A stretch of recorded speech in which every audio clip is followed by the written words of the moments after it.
Hello and welcome to this week's episode of NetKno, the networking show, where we talk all things networking.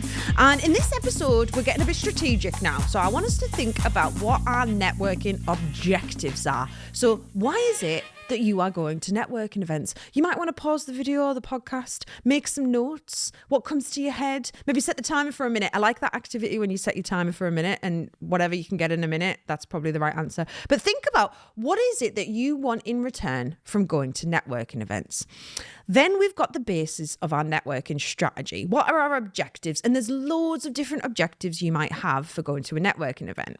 You know that I am a big fan of networking for knowledge. So going to networking events simply to learn about funding opportunities that are coming up, learn about other events that you could access, learning about new things, trends happening in your sector. Even better is learning from diverse people in different sectors and what's happening with them and how you could potentially collaborate and work with them or learn from them. So networking for knowledge, fantastic. But you also might want to network for business development. You might want to network to meet new clients, sales. You might want to go networking so that you can source suppliers.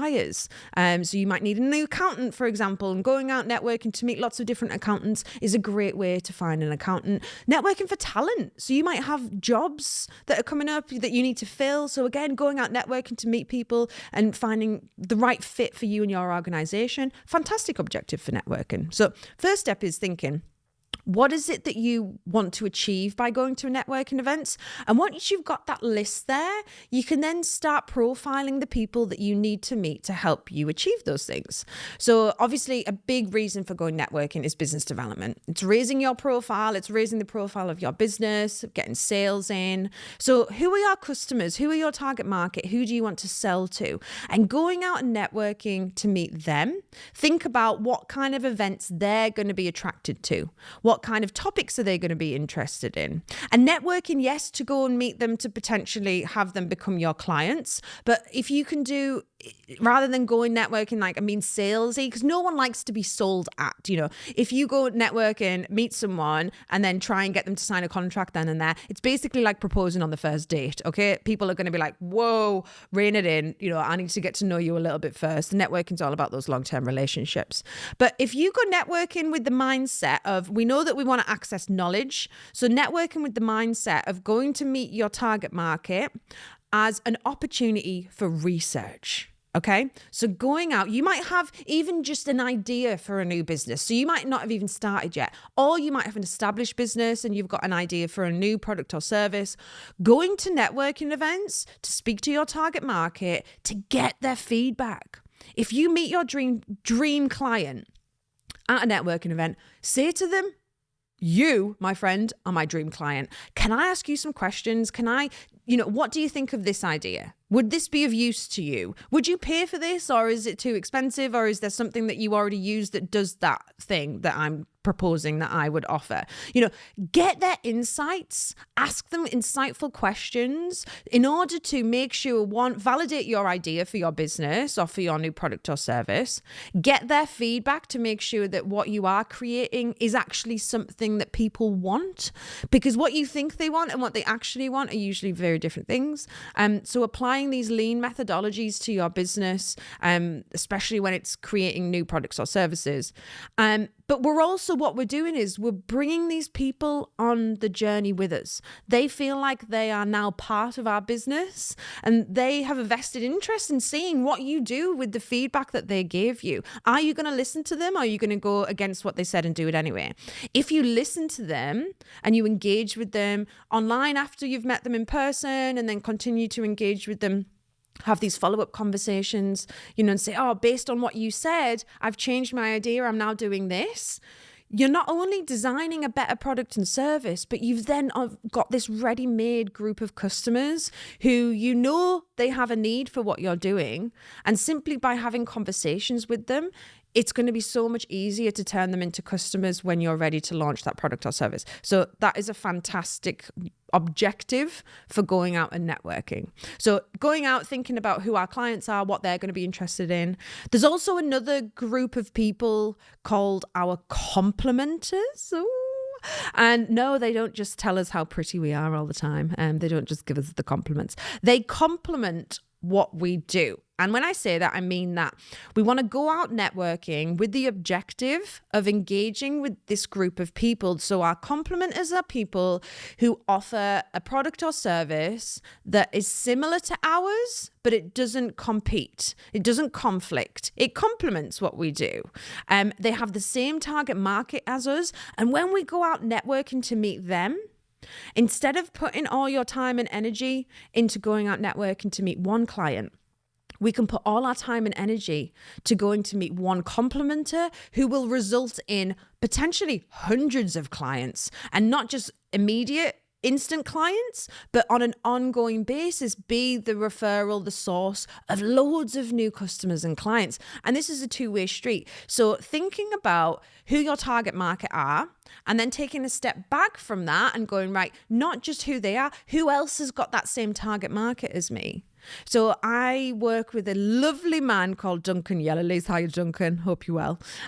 Duncan does presentation skills training. He's absolutely awesome, and he specializes in helping academics to present their ideas and their knowledge and share it in fun and engaging and interactive ways. And he's absolutely awesome. And what he does really complements what I do and vice versa.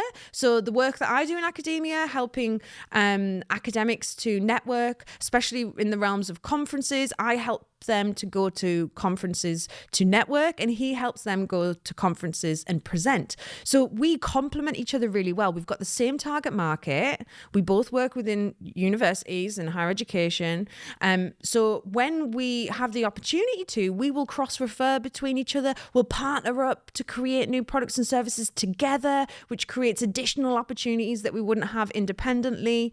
So thinking about who has the same target market as you, what do they offer, and how you could potentially target them. So when you're going out networking, it's not just to meet those specific people that you could sell to directly, but it's meeting the people that could result in loads of new customers on a long-term basis, because again, networking is absolutely a long game.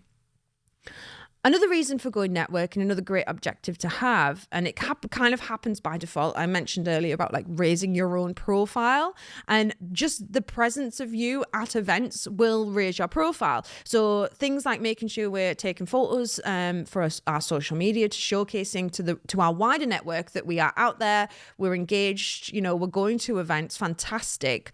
But also there's a lot of events where it's all about being seen to be there.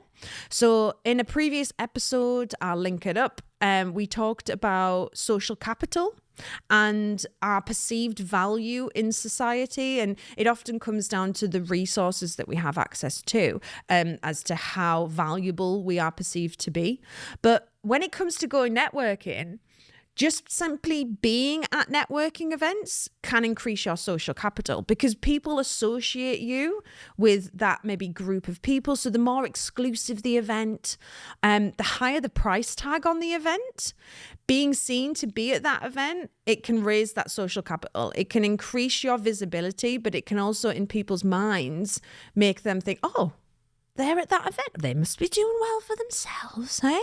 They must be doing all right. It ain't cheap getting a table at that event, or, that dinner's like £200 a ticket, they're there. They must be doing okay. So again, it adds to your personal branding, potentially increasing your social capital and people's perception. So there's a wider marketing impact, not just having the conversations with the people at the event, but the promotion of yourself being at the event. That in itself can be a great objective to have when it comes to going networking.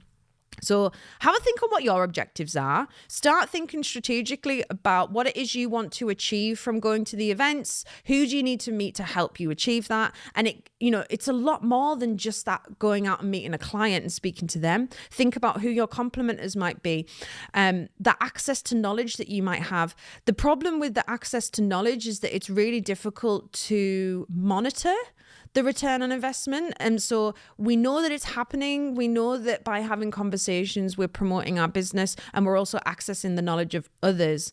But being aware of it and having it as a specific objective, especially if you've got a team of people that you send out to an event, that's a really fantastic way of allowing them that space to network with the idea that they're just going along to have these conversations. So giving them the space to do that rather than feeling too much pressure to go and be salesy. Because again, no one likes to be sold at. So don't make your team or make yourself be that person.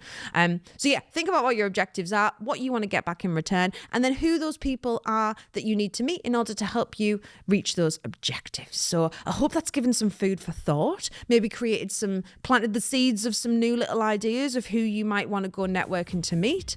And again, intertwining that into your broader networking strategy, which we know I love. So that is it for this week. Make sure if you haven't already, subscribe to the channel, and I shall see you at next week's episode. A Liquid Studios production.